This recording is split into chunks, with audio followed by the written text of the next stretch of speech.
ఎక్కడో పుడతాం, ఏదో ఆశపడతాం, తెలియకుండానే పరుగు మొదలు పెడతాం. కానీ ఆ పరుగు దేనికోసం అని మాత్రం మనకి ఖచ్చితంగా తెలుసుండాలి.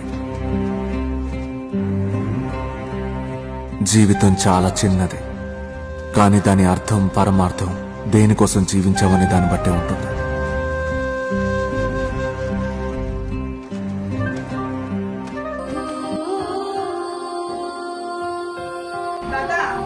నీ పేరేంటి? పోతురాజా.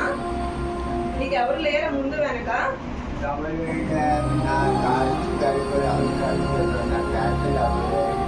పిల్లలు ఎవరు లేరా? నువ్వు ఒక్కడవే? తాతయ్య ఒక్కడే ఉన్నాడు ఇలాంటి పరిస్థితుల్లోని. అంటే మేము ఆలోచించింది ఒకటి, నిస్సహాయ స్థితిలో ఉన్నాడని సంగతి అయితే తెలుసు, కానీ ఇక్కడ చాలా దీనంగా అయితే పరిస్థితి ఉంది. ఎందుకంటే ఇక్కడ చూడండి, తాతయ్య ఒక్కడేని పట్లు కూడా పట్టేసి మొత్తం అంతా ముగ్గులేవి ఒక్కడే ఉంటున్నాడు. నించుని కూడా మాట్లాడలేని పరిస్థితి ఉంది.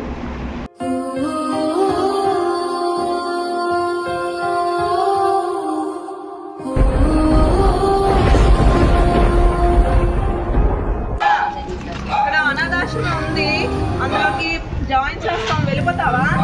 మరి నీకు ఇక్కడ ఒక్కడే ఉంటే తినడానికి ఉండడానికి నీకు ఏమైనా ఒంట్లో బాగోకపోయినా సరే ఎవరు చూసుకునే వాళ్ళు లేరు కదా ఇక్కడ.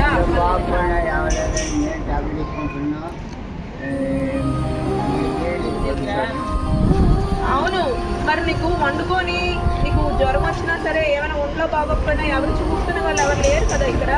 మరి అందుకని ఒక అనాథాశ్రమం అని చెప్తాము, అందులో జాయిన్ చేస్తాము. అందులో ఉంటే నీకు శుభ్రంగా ఒంట్లో బాగోకపోయినా మందులు డాక్టర్స్ చూసుకుంటారు, టైంకి భోజనం దొరుకుతుంది. కూడా అద్దిల్లే రెంట్ 1500 నెలకి. పాపం ఎవరైనా పెడితేనే తెలిసినారు కాబట్టి మీరు ఖచ్చితంగా ముందుకు వచ్చి సహాయం చేయండి. ఎవరైనా సహాయం చేయాలి అనుకుంటే ఖచ్చితంగా ముందుకు రండి. ఇలాంటి వాళ్ళకి ఖచ్చితంగా మనం సహాయం చేయాలి. ఎందుకంటే ఎవరు చూసుకునే వాళ్ళు అయితే ఎవరు లేరు. ఇంతకి పెన్షన్ కూడా రావట్లేదట, వృద్ధాప్య పెన్షన్. ప్లీజ్ ఇక్కడ ఎవరైనా పెద్దవాళ్ళు ఉంటే కనుక, తెలిసిన వాళ్ళు ఉంటే, ఇతనికి పెన్షన్ వచ్చేలాగా అవైలబిలిటీ ఏమైనా ఉంటే అవి కూడా దారి చూపించండి.